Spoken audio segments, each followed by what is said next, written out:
Gusto niyo bang sa iyo lamang iikot ang mundo niya? Hello mga guys, kumusta kayo?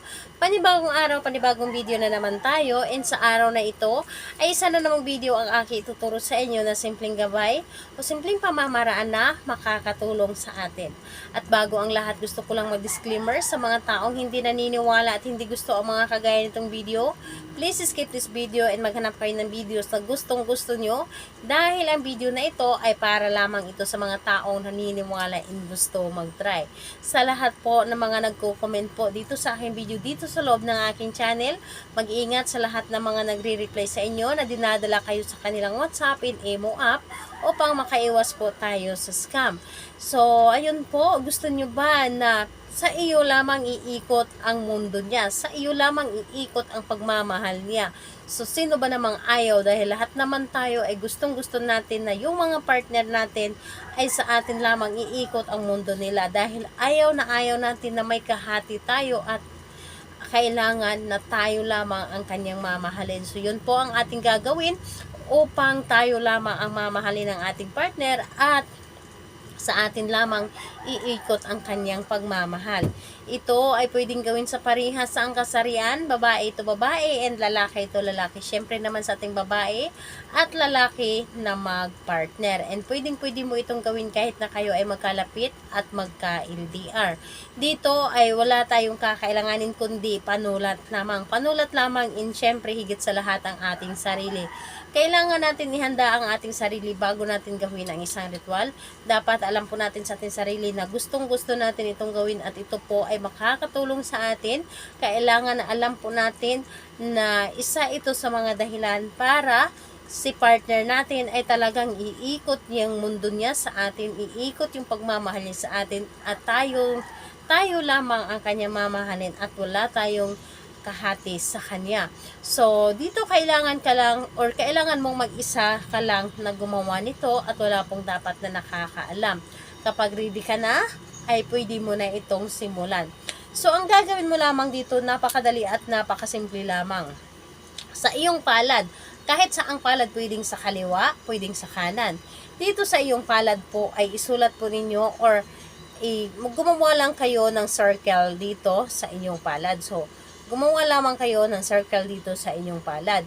Ngayon, kapag nakagawa na kayo ng circle dito sa inyong palad, isulat po ninyo dito sa gitna yung pangalan at apelyido ni target. So, pangalan at apelyido ng inyong target, isulat po ninyo dito sa circle po, sa gitna po ng inyong palad. Ngayon, kapag naisulat nyo na dito sa gitna ng inyong palad, yung circle at yung pangalan at apelyido ni target, i-close nyo lamang ang inyong palad. I-close nyo lamang ito at ibulong lamang dito. Ibulong po ninyo na sa pamamagitan nito, yung taong gusto ko, yung taong minamahal ko, pangalan at apelyido niya, ay sambitin mo at sabihin po ninyo dito na sa akin lamang iikot ang mundo niya, sa akin lamang iikot ang pagmamahal mo, wala kang ibang mamahalin kundi ako lamang at wala kang ibang gustong makasama, wala kang gustong makita, makausap, kundi ako lamang. So, sabihin niyo dito lahat-lahat ng gusto ninyo, kung ano man yung nasa puso ninyo, yun po ang sasabihin ninyo, lalo na kapag yung partner ninyo ay medyo matigas, yung partner ninyo ay medyo babaero or lalakero, sabihin ninyo dito na kayo lamang ang mamahalin niya at wala kang kahati, ibulong po ninyo dito sa inyong ginawa. Ibulong po ninyo dito lahat-lahat ng gusto ninyo para yung partner ninyo, kayo at kayo lamang ang mamahalin niya at talaga namang gustong-gusto kanya makita palagi, talaga namang ikaw lamang ang gusto niya makasama. Makikita ninyo ang napakabilis na resulta nito.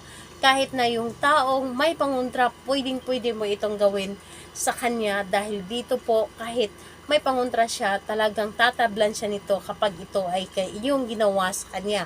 Ngayon, pagkatapos mo itong gawin sa kanya, and ayun, hayaan ninyo and mas maganda na gawin po ninyo ito sa gabi. Dahil sa gabi, lalo na kapag tahimik po ang paligid, mas mabilis tayong mapapakinggan ng universe and lalo na kapag nanggagaling po talaga sa ating puso ang ating mga ginagawa, ang ating mga sinasabi, mas mabilis tayong matulungan, mas mabilis tayong mapapakinggan at mas mabilis itong tumalab sa Kanya. So, mas maganda na gawin natin ito sa gabi bago tayo matulog. And pwedeng-pwede itong gawin na sa kahit anong araw at kahit anong oras. And pwede mo itong gawin na gabi-gabi or araw-araw. Isulat nyo lamang sa inyong palad. So, ayun po. Sa lahat po ng mga gustong magpa-shoutout, mag-comment lamang sa baba para ma-shoutout ko kayo sa next video. And sa lahat po ng mga gustong magtanong, mag-comment lang din po sa baba para ma-replyan ko din po kayo. Salamat po sa inyo. Bye-bye everyone. God bless us all.